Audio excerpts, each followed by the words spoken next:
All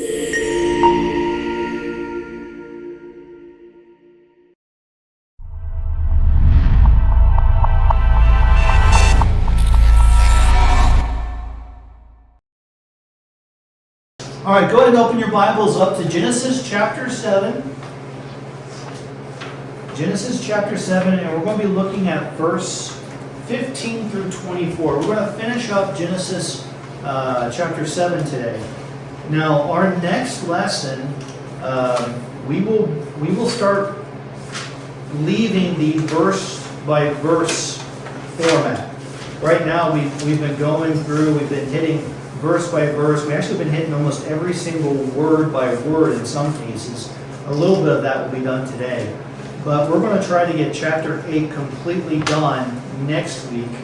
And then chapter 9, or then we'll do one in the covenants, talk about covenants, and then chapter 9. And once we finish chapter 9, which will be 3 weeks from now, we will be bridging over to our end time study. And so if you would please, that's also a prayer request, if you please pray that the Lord will lead me in a direction to be able to preach and teach for you guys as well. But once you get there, go ahead and stand. Genesis chapter 7, verse 15, for the reading of God's word, for the honor that it's due. It says, "And they went in unto Noah into the ark, 2 and 2 of all flesh, wherein is the breath of life.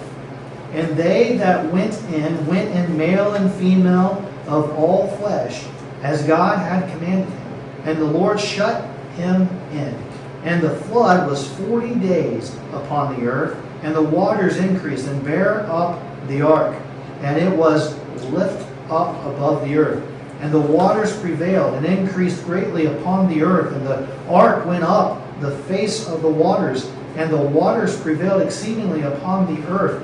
And all the high hills that were under the whole heaven were covered. 15 cubits upward did the waters prevail, and the mountains were covered. And all flesh died that moved upon the earth, both of fowl and of cattle and of beast, and every creeping thing that creepeth upon the earth, and every man, all in whose nostrils was the breath of life, of all that was in the dry land died. And every living substance was destroyed, which was upon the face of the ground, both man and cattle and creeping things and the fowl of the heaven. And they were destroyed from the earth. And Noah only remained alive, and they that were with him in the ark. And the waters prevailed upon the earth 150 days. You may be seated. In the last week's lesson, we looked at quite a few different things. We even looked at it, and we have been, since we studied this, a very high apologetic way. We're looking at different aspects of how things will come to be. One of those things we looked at is the biblical account of the ark and the global flood.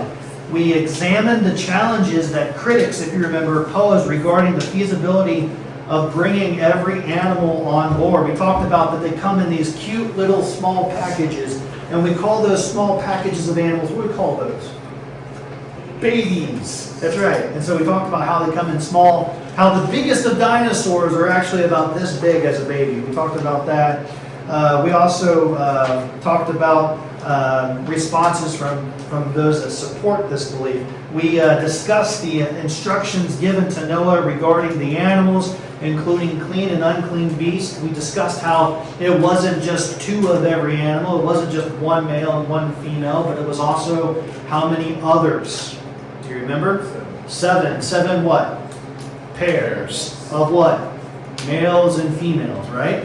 And then some of the fowls were brought in 7s as well. We talked about, we studied the significance of Noah's righteousness and obedience in contrast to the widespread wickedness of his generations. Despite facing disbelief and challenges, Noah faithfully carried out God's instructions to the T when God asked, highlighting the importance of faith and obedience in the relationship with God.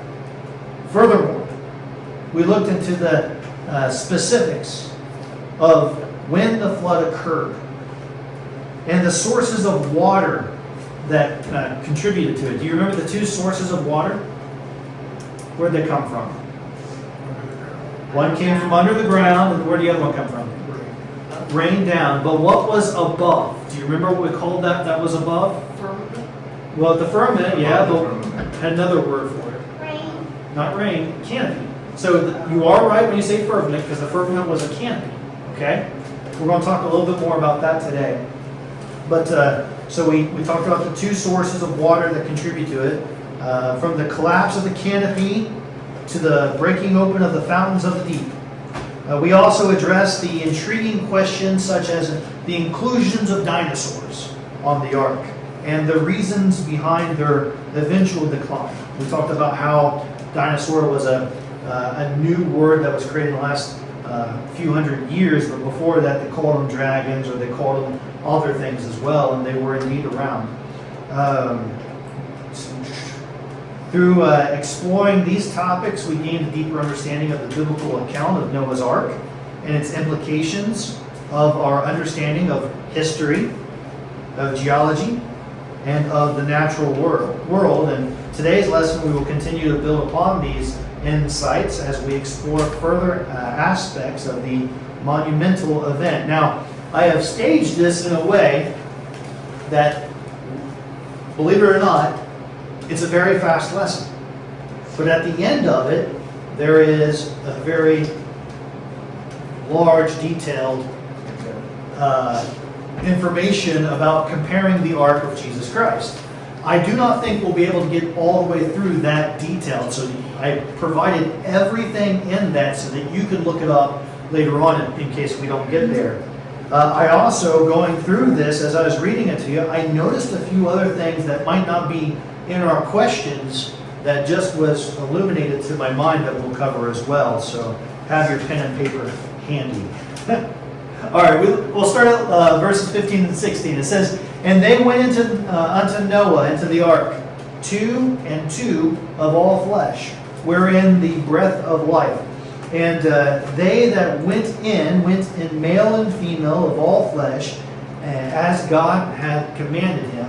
And the Lord shut him in." So looking at this, the order that is done in the midst of chaos, right?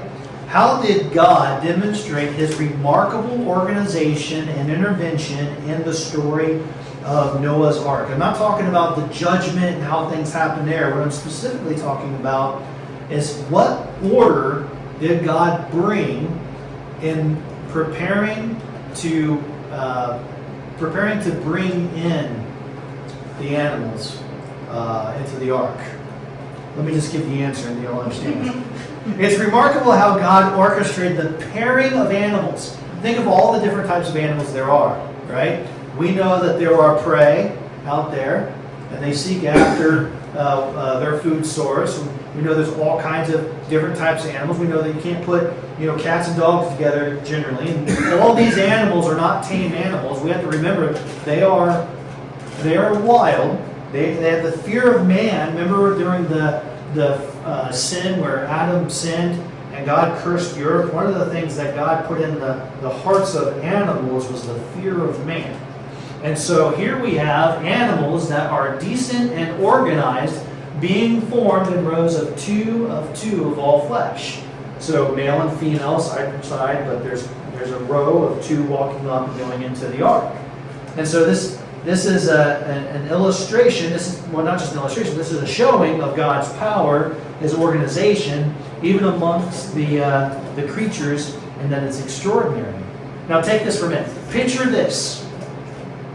Every male and female of each species marching towards the ark, organizing themselves into neat pairs, and then in an orderly fashion entering into the ark.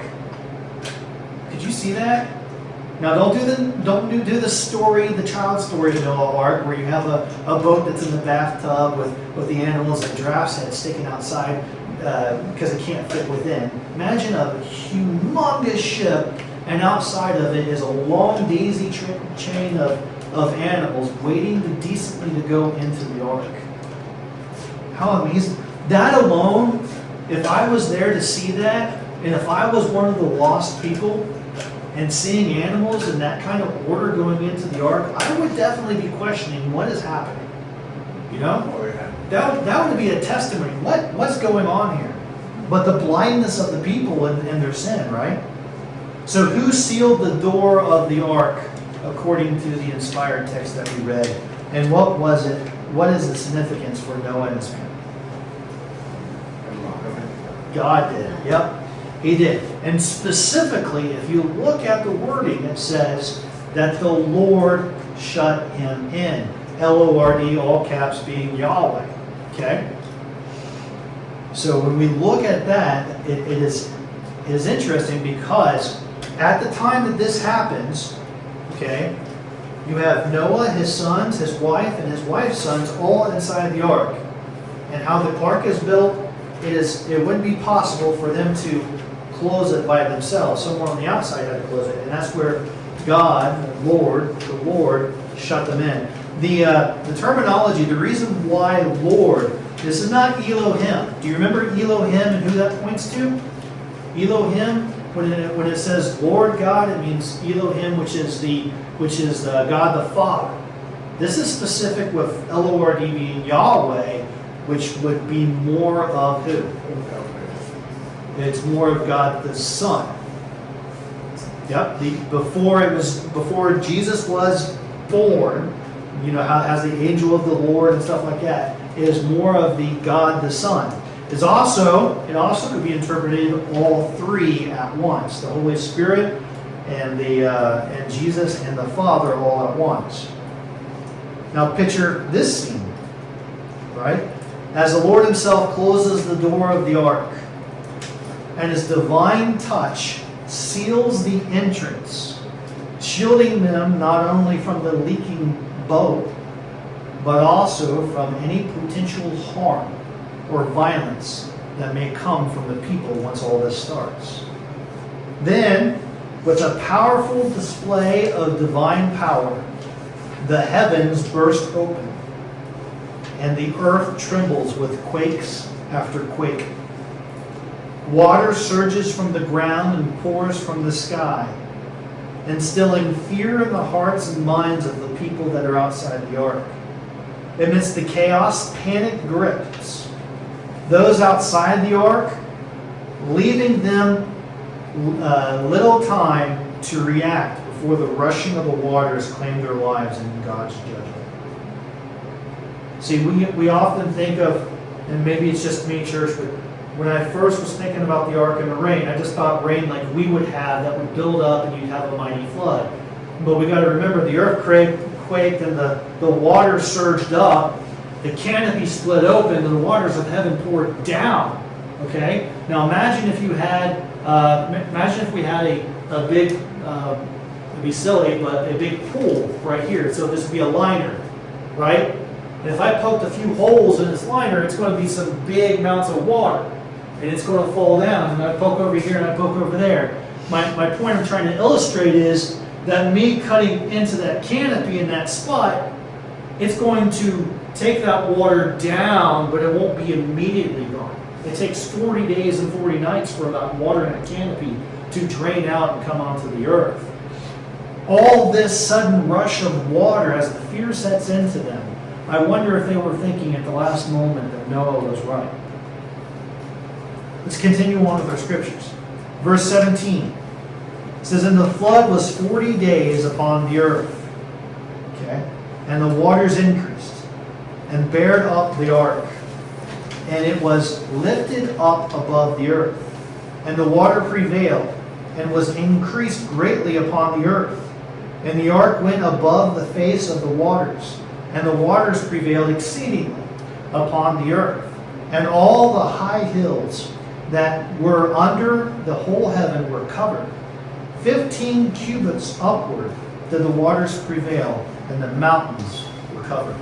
We talked a little bit about Primegea. Did I say it right? Yeah. We talked about the how there was one land, right? We had the earth, and in the center of the earth it's like an egg, right? And all the floods came up. Keep that ideal in your mind, because that's the That is the pre-flood world. Okay? And we're going to describe this a little bit as we're going through. But what we need to do first is we need to understand some Hebrew words.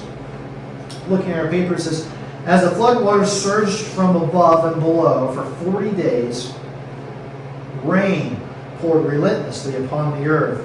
As the waters increased and bore up the ark, lifting above the land. But let's look at these words real quick to be able to understand what it says. So verse 18, okay, it says the waters prevailed, and then when you get to 19, it says and the waters prevailed.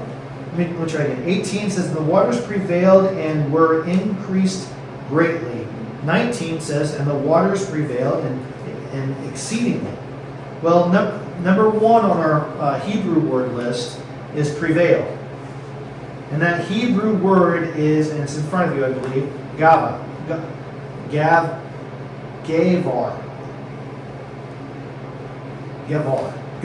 There you go. Which means to make superior or strong. In this context, it indicates the overwhelming strength and power of the floods as they lifted up the ark. So it gives us an idea of the force that these waters are coming in and the strength and the superiorness of these waters, that it's big enough to pick up this ark. And now this ark is now buoyant in water, okay? And it says the word that is used with it in 18 is increased, right? And so the Hebrew word increase, rabah, I'm learning Hebrew, I'm learning the correct way to be able to pronunciate, which means to increase or multiply, okay? Obviously, increase, multiply, and its emphasis to grow in volume and waters. So you've got these strong, prevailing waters that are lifting it up, and then the word greatly and increasing. The word for greatly and increase, exceedingly are the same word. It is ma'ad, which signifies abundance, greatly, or exceedingly, and underscores the significant and the intense nature. So, real quick before we do number 4, let's look at the next question we have. How strong were the waters? In verse 18, the Bible demonstrates the power of the waters as it picked up the ark. The verse says that the waters prevailed, meaning that they were made superior other than God himself, that became the strongest force upon the earth. So these waters were the strongest force other than God at the moment it picked up the ark. Verse 19, when it uses the word exceedingly, the context of that, the reason why it's using exceedingly is because now they were much more powerful than what they were originally when it picked up the ark. And so that strength of all the water, remember, it's coming up from the ground and down from the sky. And so when you pour water into a source of water, it just causes all kinds of motion. And so if you imagine that in your mind when you look at these water. Now, the reason for that is that kind of pressure, that kind of change and movement of waters is going to affect the land. It's going to cause some problems. Let's go back to 4 now. Number 4. The word for hill and mountain. So if you would read this for what it is, you would think that the word hill and mountain would be 2 different Hebrew words. But they're not. They're the same exact Hebrew word. And that Hebrew word is hair. We'll say hair. Which refers to a hill or a mountain, and it's an elevated land. Which takes us to our next question. How high did the floods reach? Does anybody remember what the Bible says about how high they reached? 15 cubits. 15 cubits. How big is a cubit? Does anybody remember a measurement for cubit? 1.5 feet. Yep, both of you are correct. Ron gave us the numbers. You gave us the from here to here, which is about 1.5 feet, 18 inches. So if you did the math, okay, 15 cubics times 18, 270 inches, or 6.8 meters, or 22.5 feet. Okay? 22.5 feet doesn't seem very high to be able to be above the waters, does it?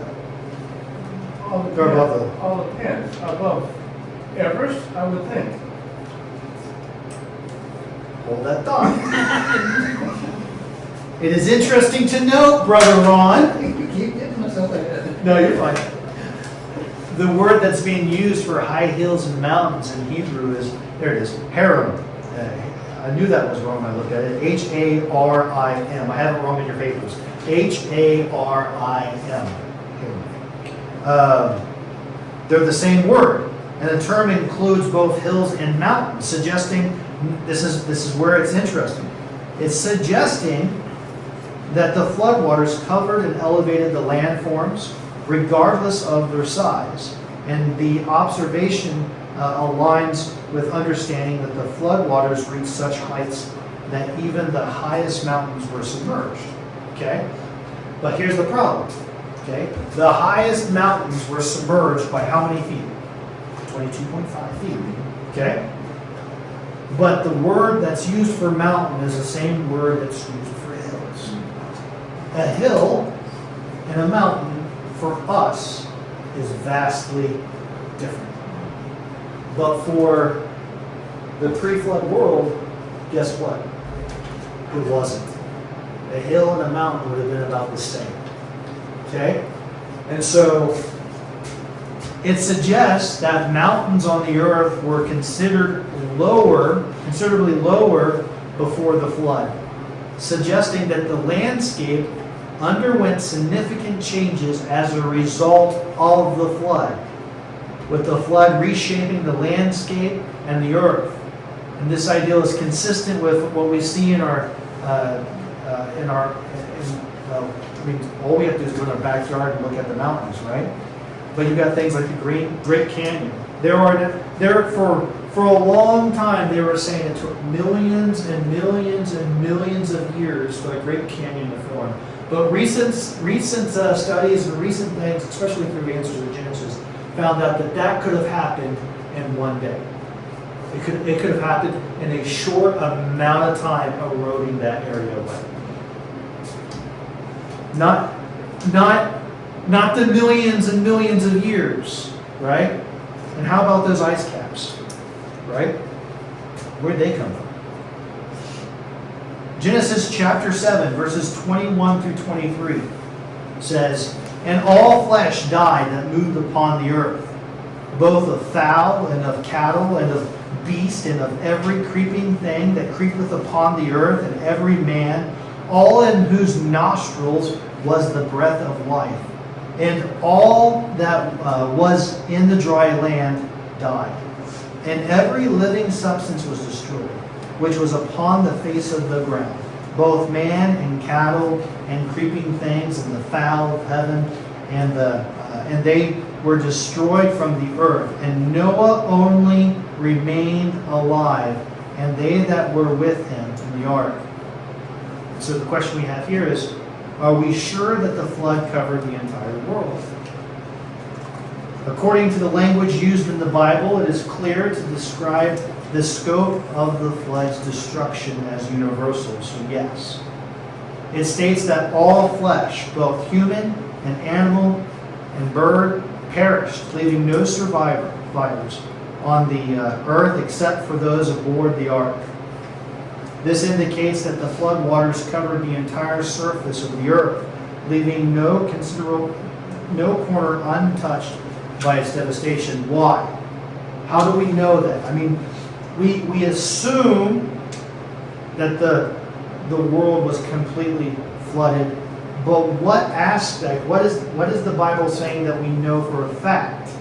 And the fact that even the birds were unable to find safety. They perished during the flood underscores the widespread and devastating nature of the event.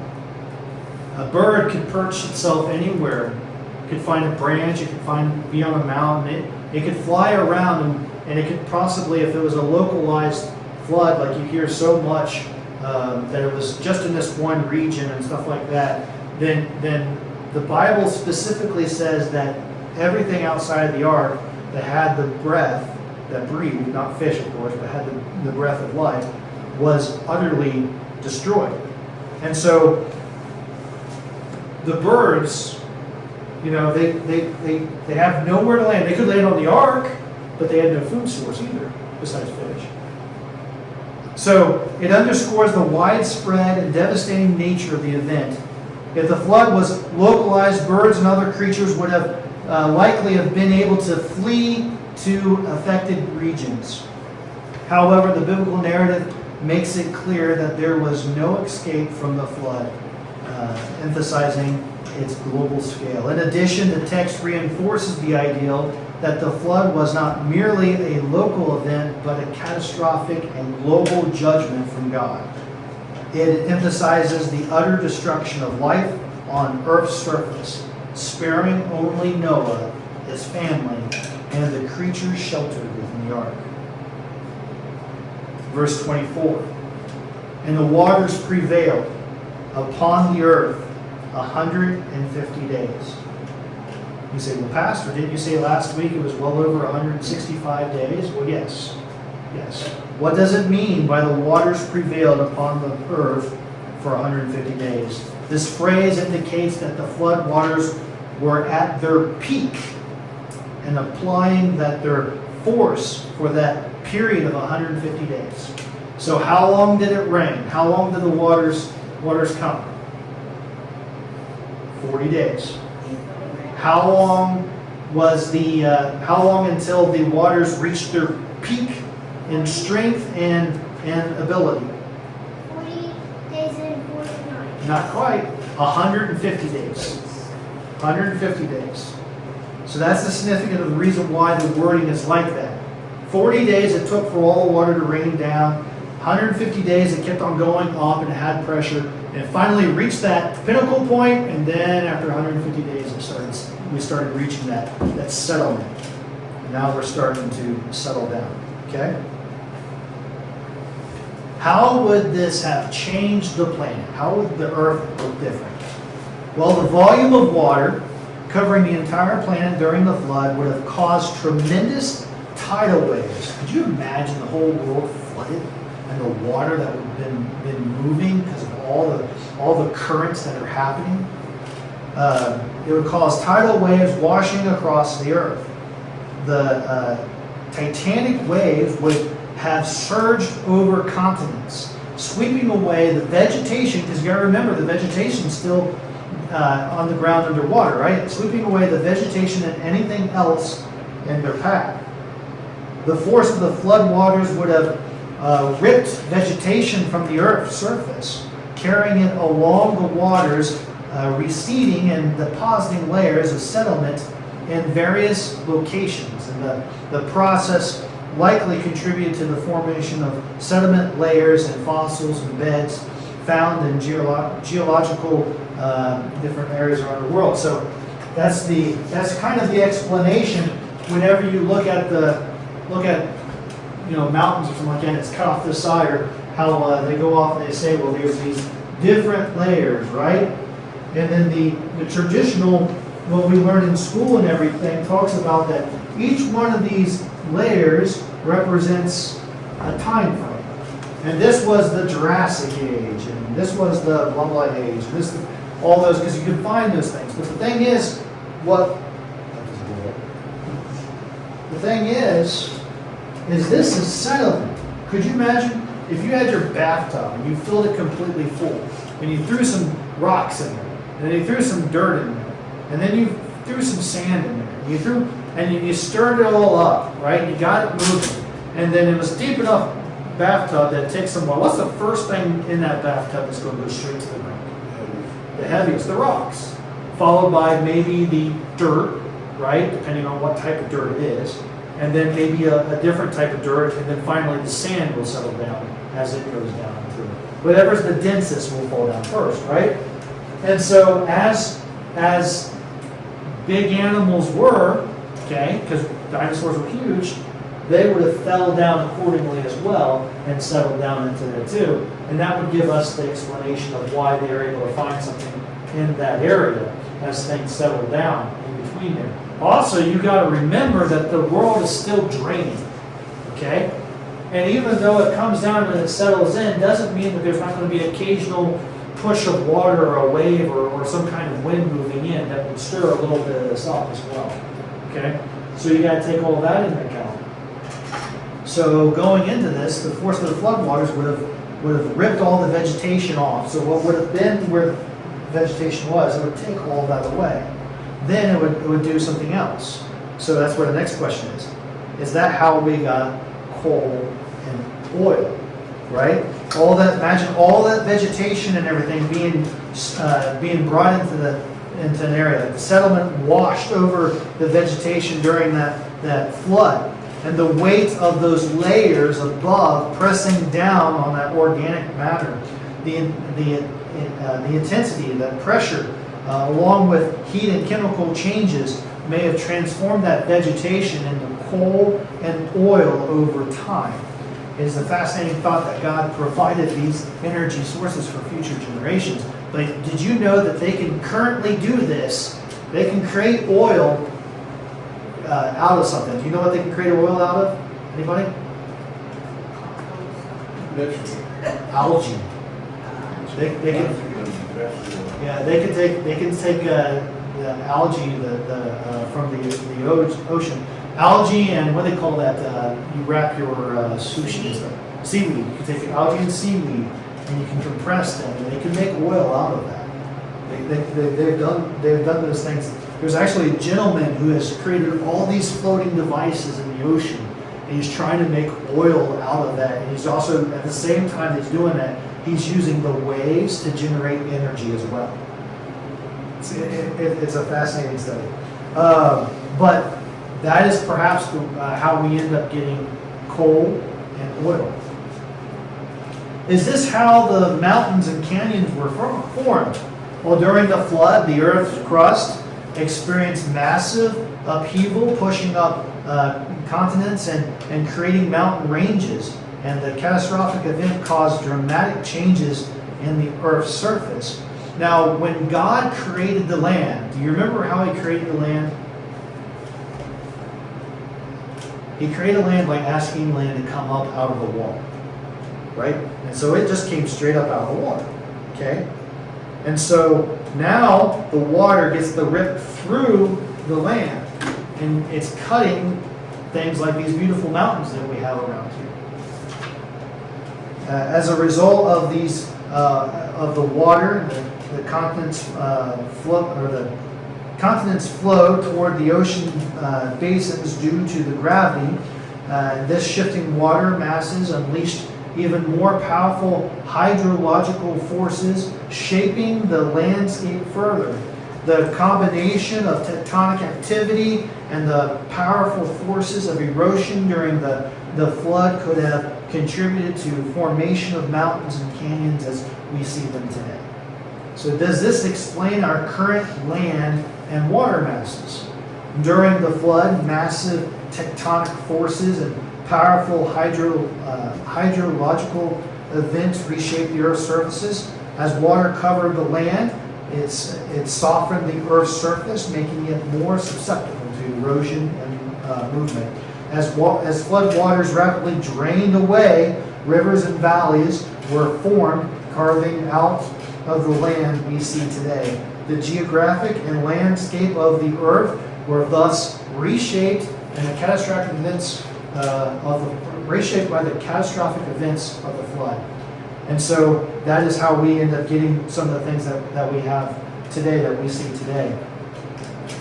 You'll never, some people will say, I believe I shared,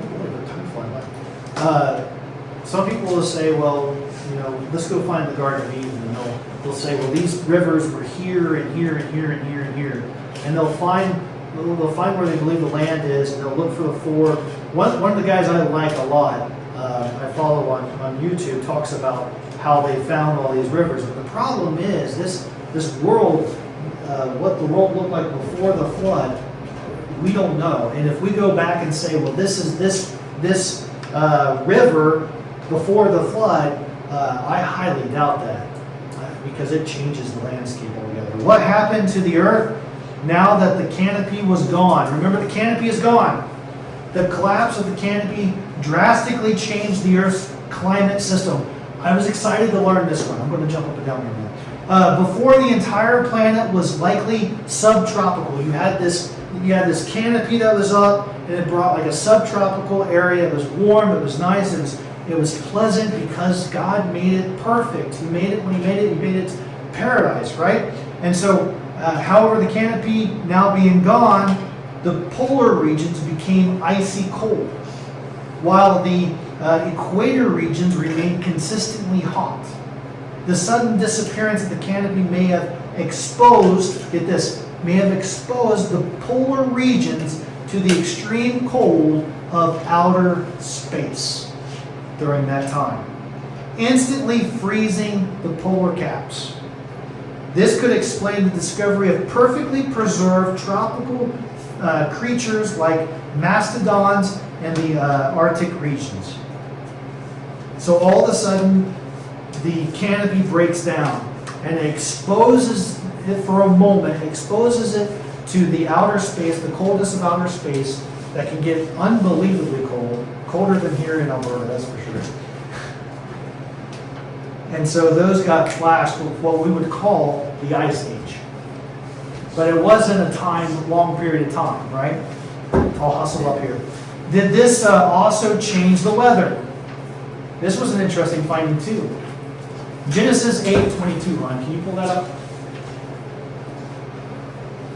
While the earth remained, now this is after the flood, this is towards the end of the flood, and they're getting ready out, or they're out, excuse me. While the earth remaineth seed time and harvest, and cold and heat, and summertime, or summer and winter, and day and night shall not cease. So God is talking to Noah here. And God is telling something to Noah that is new to him. Okay? While the earth remaineth, okay, from this point out, other words, okay, seed time and harvest, and cold and heat, and summer and winter, and day and night shall not cease. What are those? Seasons. Exactly. Seasons and days and night, right? And so, did this also change the weather?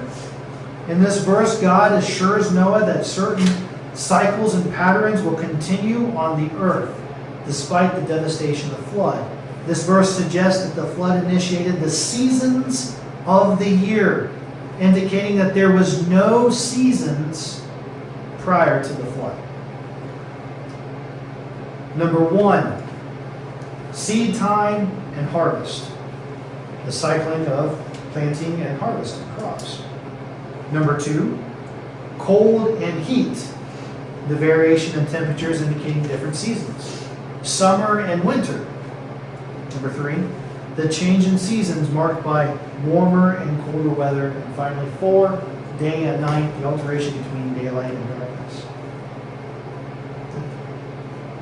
So here's the question. But Pastor, I remember in our study at the very, very beginning that God said in chapter 1 when He created things, that He created seasons.